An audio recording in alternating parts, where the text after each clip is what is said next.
Hello everyone, स्वागत है आपका अपने यूट्यूब चैनल आरपीएससी गाइडेंस में। आज के इस वीडियो में हम मत्स्य पालन यानी कि फ़िश कल्चर के बारे में जानेंगे कि क्या होता है और कैसे किया जाता है। ठीक है, तो इस पे जो क्वेश्चन पूछा जाता है एग्ज़ाम में, ठीक है, तो कभी ये 10 नंबर में भी बड़ा क्वेश्चन आ जाता है। तो इस प्रकार से जो है ये एक इंपॉर्टेंट क्वेश्चन होता है। ठीक है, तो हम देखते हैं कि मत्स्य पालन क्या होता है। ठीक है, तो जैसे कि मैंने आपको बताया था पिछली वीडियो में भी कि कोई सा भी पालन हो उसकी हमको डेफिनेशन लिखनी हो तो हम कैसे लिखेंगे। तो मत्स्य पालन यानी कि फ़िश कल्चर से हमको क्या बाई प्रोडक्ट प्राप्त होते हैं। ठीक है, तो फ़िश कल्चर से हमारे को मछली प्राप्त होती है जिसका उपयोग हम मांस के लिए करते हैं। ठीक है, मांस आपूर्ति के लिए। और दूसरा जो होता है मछली से जो हमारे को तेल प्राप्त होता है। ठीक है, तो उसका उपयोग किया जाता है। तो अब इसकी हम डेफिनेशन कैसे लिखेंगे।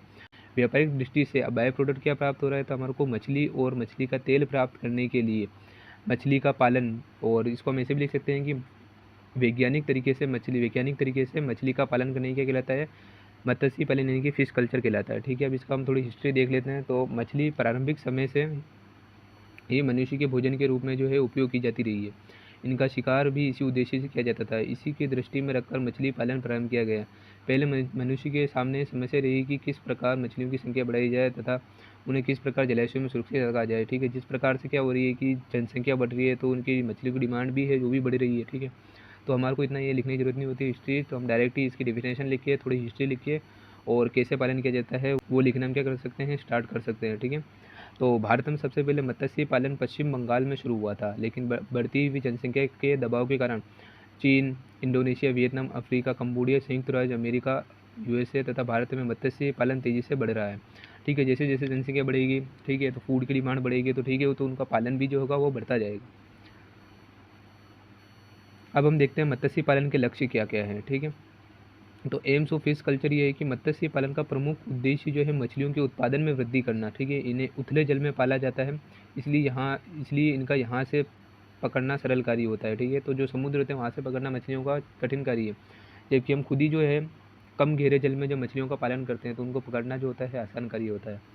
अब स्वादिष्ट एवं अधिक पौष्टिक मछली के मांस की प्राप्ति के प्रयास करने के लिए मत्स्य पालन करते हैं।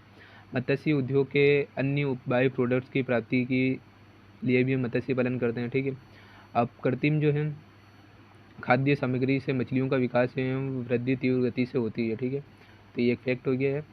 अब हम देखते हैं पालन योग्य मछलियों के क्या लक्षण होते हैं कि कौन सी मछलियाँ ऐसी है और उनके कौन से करेक्टर है कि हम उनको पाला जा सकता है। ठीक है, मत्स्य पालन का सर्वप्रमुख उद्देश्य मछली की अधिकतम प्राप्ति है। अतः कार्यक्रम को आरंभ करने से पूर्व मछलियों के विषय में व्यापक जानकारी होनी चाहिए। पालने योग्य मछलियों में निम्न गुण होने चाहिए। ठीक है, तो एक मछली जिनको हम पाल सकते हैं उसमें कौन कौन से गुण होने चाहिए वो देख लेते हैं। तो मछलियों में प्राकृतिक भोजन ग्रहण करने की प्रवृत्ति होनी चाहिए। ये कृत्रिम भोजन ग्रहण करने में भी निपुण होनी चाहिए। वृद्धि के लिए भोजन की अल्प मात्रा में आवश्यकता होनी चाहिए। उनका स्वभाव शाकाहारी होना चाहिए। और शाकाहारी स्वभाव इसलिए होना चाहिए क्या कि वो जो जलाशय में मौजूद अन्य मछलियों को क्या करे, खा नहीं जाए। ठीक है, तो इससे क्या होगी, हमारी उत्पादकता कम हो जाएगी। इसलिए जो हमारी मछलियाँ जिनका हम पालन करना चाहते हैं वो क्या होनी चाहिए, शाकाहारी होनी चाहिए। और जलाशयों में अन्य मछलियों के साथ रहने की योग्यता होनी चाहिए और रोग प्रतिरोधक क्षमता जो है वो अच्छी होनी चाहिए। ठीक है, और जो प्रजनन क्षमता है अधिकतम होनी चाहिए, स्वादिष्ट एवं पौष्टिक होनी चाहिए। ठीक है, अब हम देखते हैं भारत में मत्स्य पालन का क्या जो है रोल रहा है अभी तक। तो प्रत्येक जाति की मछली में पालन योग्य मछली के सभी गुण पाए जाते हैं, लेकिन फिर भी मछलियों की कुछ जातियाँ मत्स्य पालन हेतु उपयुक्त होती है। इन जातियों में से मुख्य कार्य पालन योग्य सर्वप्रमुख मछली मानी जाती है जिसमें निम्न गुण मिलते हैं।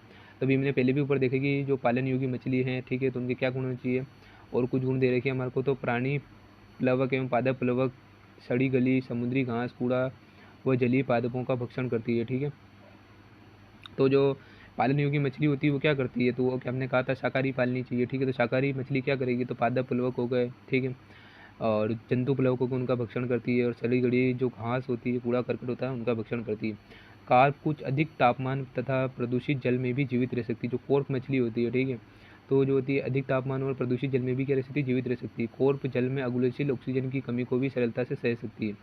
कोर्प को एक स्थान से दूसरे स्थान पर सरलता से ले जाया जा सकता है। ठीक है, और इनका मांस जो है स्वादिष्ट एवं पौष्टिक होता है। मछली पालन झीलों, नदियों, बांध, तालाब एवं पोखरों में किया जाता है। मछली फार्म बृहत मात्रा में मछली पालन के लिए निर्मित किए जाते हैं। तो हमारे को इतना ज़्यादा ये इसके जो है कि कौन सी मछली पालन योग्य होती है इसमें इतना ज़्यादा लिखना नहीं है। एक तो हमको डेफिनेशन लिखनी है प्रारंभ में, और हम चाहें तो पालन योग्य मछलियों के कुछ जो है कैरेक्टरिस्टिक्स लिख सकते हैं। ठीक है, और भारत में मछली पालन में आप ये बता सकते हैं एग्जाम्पल में कि कौन सी जो है मछली पालन के हिसाब से उपयुक्त है, जैसे कि कोर्प हो गई, एमिया हो गई। ठीक है, तो इसे हम लिख सकते हैं। हम डायरेक्ट हम कैसे पालन किया जाता है, उसके क्या चरण है वो देखते हैं। तो सबसे पहले ताल या कुंड का तैयार करने यानी कि प्रिपरेशन ऑफ टैंक।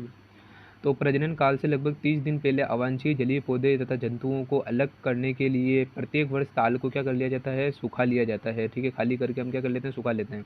इसके बाद ताल को हम क्या करते हैं, जो टैंक है उनको स्वच्छ जल से भर दिया जाता है और इस जल में हम क्या करेंगे, गाय का गोबर या फिर तनु जो है, मल जल जो है, सीवेज वाटर जो होता है उसको मिला लेते हैं, ठीक है।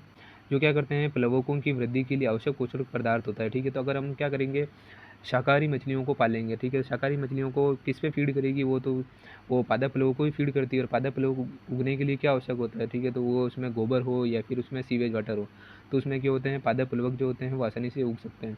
अब प्लवकों द्वारा प्राथमिक प्रकाश संश्लेषण उत्पादन का कुछ भाग ही मछलियों के जीवभार में वृद्धि के रूप में दृष्टिगोचर होता है, ठीक है। अब हम क्या कर सकते हैं, वैकल्पिक रूप में चूना यानी कि लाइम तथा खाद मिलाई जाती है। इस प्रकार से तैयार जो दो ताल होता है में मछलियों के प्राकृत भोजन वाले प्लवक पादप जो जंतु प्लवक होते हैं वो पनपेंगे तथा कुछ ही समय में ताल का जल जो हो जाएगा, हमको कैसा नजर आएगा, हरा लगने लगेगा। यह बात जो होता है, यह जो होती है, इस बात का द्योतक होता है कि ताल में मछलियों के लिए प्रचुर मात्रा में क्या है, भोजन उपलब्ध है।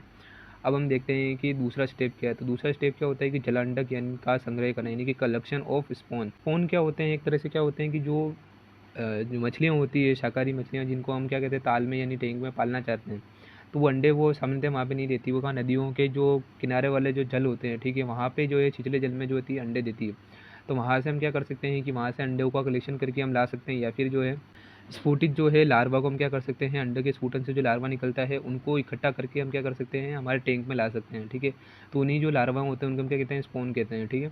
तो हमने क्या देखा कि सामान्य कार्प, लेबियो, कटला, सिरहाइना आदि जो परिरुद्ध जल में प्रजनन नहीं करती है, ठीक है। ये जो मछलियाँ होती है, कोर्प, लेबियो, कटला, सिरहाइना, ये जो मछलियाँ होती है, ये क्या करती है, कॉन्फाइंड वाटर में क्या कर सकती है, प्रजनन नहीं कर सकती। इसलिए उपयुक्त प्रकार की मछलियों के किनारे निमग्न जो भूमि होती है, यानी कि सबमर्ज जो लैंड होती है, कि छिछले जल में जब क्या देती है, अंडे देती है, ठीक है। नदियों के किनारे जो भूमि होती है, ठीक है, तो उसके छिछले जल में क्या करती है, अंडे देती है, ठीक है। नदी के किनारे इस प्रकार स्थित प्राकृतिक प्रजनन स्थलों से प्रत्येक वर्ष अंडों तथा वनस्फुटिक लार्वा को एक विशेष प्रकार का जाल, जिसे हम क्या कहते हैं, बेंची जाल कहते हैं, ठीक है, में इकट्ठा किया जाता है। इस प्रकार किए गए लार्वा को जो है हम स्फुटन गर्त यानी कि हैचिंग पिट में स्थानांतरित किया जाता है, ठीक है। तो अब तीसरा स्टेप कौन सा है, स्फुटन गर्त में जो है स्थानांतरण, ठीक है। जो हमने लार्वा इकट्ठे किए हैं, जिनको हम स्पोन कहते हैं, ठीक है, तो उन लार्वा को हमको क्या करना है, हैचिंग पिट में जो है स्थानांतरित करना है। तो थर्ड स्टेप है हमारा स्फुटन गर्त में स्थानांतरण, यानी कि ट्रांसफ़र इन हैचिंग पिट। स्फुटन गर्त भी जो होते हैं दो प्रकार के होते हैं, एक तो होती है हैचरी यानी कि स्फुटनशाला, और एक दूसरा होता है स्फुटन हेपा यानी कि हैचिंग हेप्स, ठीक है।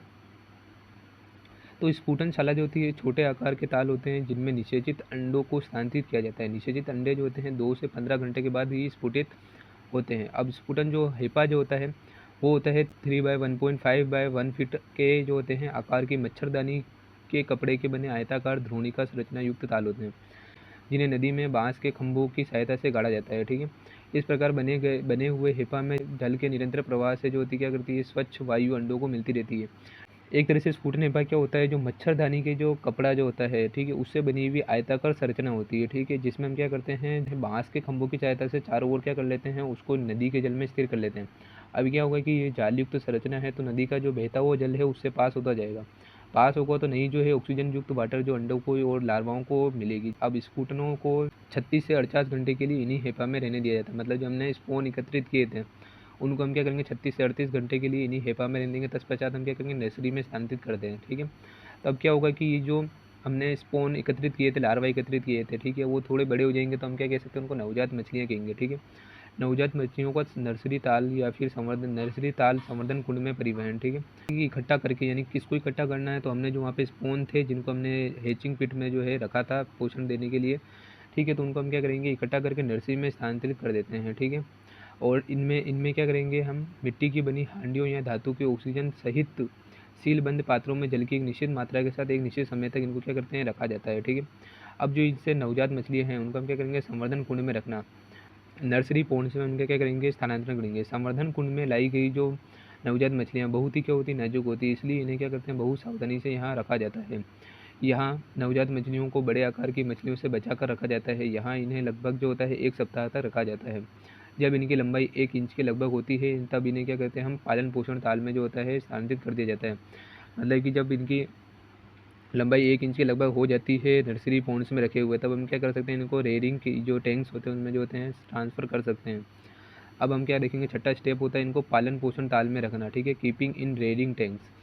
तो पालन पोषण ताल को लंबाई में बनाया जाता है, ठीक है, जिसमें पाली जा रही मछलियों को तैरने के लिए अधिक स्थान उपलब्ध रहे। मछलियों को यहाँ 4 से 6 महीने तक रखा जाता है। जब मछलियों की लंबाई 20 सेंटीमीटर हो जाती है तब इनको क्या करते हैं हम, संग्रहण ताल में स्थानांतरित कर दिया जाता है, ठीक है। अब यहाँ पे हम एक चित्र की जो सहायता यानी कि डायग्राम की सहायता देख सकते हैं कैसे मछलियों को हमने कैसे कहाँ पे ट्रांसफ़र करा है। तो आपको ये पूरा दिख रहा होगा। तो फर्स्ट ईयर में हमने क्या करा कि मछलियों को हमने क्या करा, ये जो नदियों के छिछले जलते हैं, ठीक है, यहाँ से हम क्या लेके आए, स्पॉन को लेके आए और उनको हमने क्या करा, हेचरी यानी कि हेचिंग पीट और इस समय हमने ट्रांसफ़र करा, ठीक है। ट्रांसफ़र करने के बाद हमने सेकंड स्टेप में हमने क्या करा, उनको नर्सरी टैंक्स में स्थानांतरित करा। नर्सिंग टैंक में स्थानांतरित करने के बाद हमने इनको क्या करा, पालन पोषण टैंक्स यानी कि रेयरिंग टैंक्स के अंदर हमने इनको स्थानांतरित कर दिया। अब सेकंड ईयर में हम क्या करेंगे, फर्स्ट ईयर की एंड होते होते तक कि हम इनको क्या करेंगे कि जो है रेयरिंग टैंक से दूसरे जो है टैंक में यानी कि स्टॉकिंग टैंक जहाँ पे हम क्या क्या करेंगे, संग्रहण करेंगे, वहाँ पे ट्रांसफ़र कर देते हैं, ठीक है। अब सेकंड ईयर के एंड में हम क्या करेंगे कि उनको स्टॉकिंग टैंक से निकाल के हम उनको क्या कर सकते हैं, सेल करने के लिए ईजिली ले जा सकते हैं, ठीक है। अब हम देखते हैं कि जो है नेक्स्ट जो है संग्रहण ताल में स्थानांतरण कैसे किया जाता है। तो सेवन्थ स्टेप जो है हमारा वो है संग्रहण ताल यानी कि ट्रांसफ़र इन स्टॉकिंग पॉन्ड्स, ठीक है। तो अब हम मछलियों को क्या करेंगे, पालन पोषण ताल से निकाल कर संग्रहण ताल में ले जाया जाता है। भौतिक आघात से बचाने के लिए इनकी दीवारें जो होती है फ्रेम की बनाई जाती है, ठीक है। मतलब कि हम क्या करेंगे कि जो संग्रहण ताल होंगे उसके चारों तरफ हम क्या करते हैं, फोम लगा देते हैं, ठीक है। तो संग्रहण ताल के चारों ओर क्या लगा देते हैं, हम फोम लगा देते हैं। अब इस प्रकार सभी सावधानी रखते हुए संग्रहण ताल तक मछलियों को हम ले जाया जाता है, ठीक है। अब मछलियों का संग्रह ताल में रखना, तो मछलियों को संग्रहण ताल में किस प्रकार से रखा जाता है, तो मछलियों को संग्रहण ताल में स्थानांतरित करने से पहले ताल की हम क्या करते हैं, सफाई कर लेते हैं, ताकि जहाँ से जो परभक्षी है वो हट जाए और मछलियों जो है सुरक्षित रहे। यहाँ मछलियों को तब तक रखा जाता है जब तक कि ये बाजार में बेचने लायक नहीं हो जाती। जब मछलियाँ अपनी बृहत्तम आकार या वजन ग्रहण कर लेती है तब इन्हें पकड़कर बाजार में बेच दिया जाता है। और अब मछलियों को जब हम स्टोर करके रखेंगे, ठीक है, तो मछलियाँ जो है बड़ी बड़ी सड़ जाएगी या फिर उनमें परभक्षी पनपेंगे, ठीक है। तो इनसे बचाने के लिए प्रिजर्वेशन ऑफ फिश किया जाता है यानी कि मछलियों का परिरक्षण किया जाता है। तो किस प्रकार से और कितनी विधियाँ हैं वो देख लेते हैं हम। तो मछलियों के परिरक्षण यानी कि प्रिजर्वेशन की निम्न विधियाँ, पहला है रेफ्रिजरेशन यानी कि प्रशीतन। तो प्रशीतन का प्रमुख उद्देश्य मछली को जो होता है 0 डिग्री सेंटीग्रेड पर संरक्षित रखना होता है, जिससे मात्र कुछ समय के लिए उसको सड़ने से रोका जा सकता है। इस कार्य के लिए मछलियों को बर्फ़ की एक के बाद एक तह लगाकर बंद बर्तन में रख देते हैं, ठीक है, तथा तापमान को 0 डिग्री पर रखा जाता है। बड़ी मछलियों की आहार नाल निकाल के वहाँ बर्फ़ में वहाँ पर क्या भर सकते हैं, हम बर्फ़ भर देते हैं, ठीक है। तो छोटी मछलियाँ हों तो हम क्या कर सकते हैं, बर्फ़ की बीच सिल्लियों के बीच में बर्तन में रख सकते हैं 0 डिग्री सेंटीग्रेड पर। और बड़ी मछलियाँ हों तो उनके मुंह से जो है आहार नाल में बर्फ़ डाल सकते हैं, जिससे वो क्या रहेगी, कुछ समय के लिए जो होती है परिरक्षित रह सकती है, ठीक है। तो फर्स्ट मेथड है हमारा रेफ्रिजरेशन यानी कि प्रशीतन। सेकंड मेथड है हमारा हिमीभूत कर सुखाना यानी कि फ्रीज ड्राइंग, ठीक है। यह है महंगी तथा क्या है, जटिल प्रक्रिया है तथा केवल अच्छी श्रेणी की जो मछलियाँ होती है उन्हीं को ही इस विधि द्वारा परीक्षित किया जाता है। इसमें मछलियों को क्या करते हैं, हम क्या करते हैं, फ्रीज कर लेते हैं, फिर उनको ऊर्ध्वपातन द्वारा सुखाते हैं, ठीक है, सब्लिमेशन। तो ऊर्ध्वपातन द्वारा सुखाते कैसे, तो ऊर्ध्वपातन ऐसी प्रक्रिया होती है जिसमें जो ठोस होता है वो द्रव में चेंज नहीं होता, डायरेक्ट क्या होता है, गैस में, ठीक है। तो जो फ्रीज की जो मछलियाँ होती है डायरेक्ट उसको हम क्या करते हैं, ऊर्ध्वपातन विधि द्वारा उसकी जो बर्फ़ होती है उसको हटा देते हैं या फिर सुखा देते हैं, ठीक है। इस विधि में बर्फ़ के पिघले बिना ही वाष्प में परिवर्तित हो जाती है, ठीक है। अब देखते हैं हम जो तीसरा जो मेथड है वो है गहन हिमीकरण यानी कि डीप फ्रीजिंग। इसमें मछलियों को क्या करते हैं, अच्छी तरह से धोकर लंबी अवधि के लिए -18 डिग्री सेंटीग्रेड पर रखा जाता है, ठीक है, ताकि मछली का जो है गहन हिमीकरण किया जाता है कि कर दिया जाए, ठीक है। हिमीकरण से पूर्व मछली के सिर वाले भाग को हम क्या करते हैं, काट देते हैं। आहार नाल निकाल के मछली को अच्छी तरह से धो लेते हैं। इस विधि द्वारा मछली को लंबी अवधि के लिए सुरक्षित रखा जाता है। और जो थर्ड जो मेथड है हमारा वो है स्मोकिंग यानी कि स्मोकिंग मेथड। इसमें हम क्या करेंगे, लकड़ी को जला कर जो होता है धुआं करके क्या करते हैं, मछलियों को संरक्षित या फिर परिरक्षित करते हैं, ठीक है। और पांचवा मेथड है हमारा सन क्योरिंग। इस विधि में क्या करेंगे, मछली के शरीर को अधर सतह से खोलकर इसकी आहार नाल व क्लोम को बाहर निकाल देंगे और इसमें जो है नमक लगा देंगे या फिर नमक के द्वारा परीक्षित किया जा सकता है। अब मछली पालन में क्या क्या सावधानियाँ जो होती है रखनी पड़ती है उनको देख लेते हैं। तो मत्स्य पालकों को मछली पालन करते समय निम्नलिखित सावधानियाँ रखनी चाहिए। तो जीरे जो है, जीरे यानी कि जो इसके स्पोन होते हैं उनको हम जीरा कहते हैं हिंदी में, ठीक है। तो जीरे का संचय जलाशय में प्रातःकाल ही करना चाहिए और तालाब की सफाई नियमित अंतराल में करनी चाहिए। इसमें जो है अनुपयोगी जो वनस्पतियाँ बेकार हानि पहुँचाने वाली मछलियाँ समय समय पर निकाल के अलग कर देनी चाहिए, ठीक है। और हम इसमें एक और पॉइंट ऐड कर सकते हैं कि जो मछलियाँ पालन से हमको बाई प्रोडक्ट क्या प्राप्त होता है, ठीक है। तो फर्स्ट जो हम लिख सकते हैं कि मछलियाँ पालन से हमको मछलियाँ प्राप्त होती है, जिसका उपयोग हम किस में कर सकते हैं, ठीक है, तो मांस उत्पादन यानी उसमें किया जा सकता है, ठीक है। सेकंड जो है इसका बाई प्रोडक्ट, वो हमको मछलियों का तेल प्राप्त होता है, जिसका उपयोग कहाँ पे किया जाता है, मेडिकल इंडस्ट्री में इसका उपयोग किया जाता है, ठीक है। तो ये दो क्या हो जाएंगे, इसके यूज़ हो जाएंगे।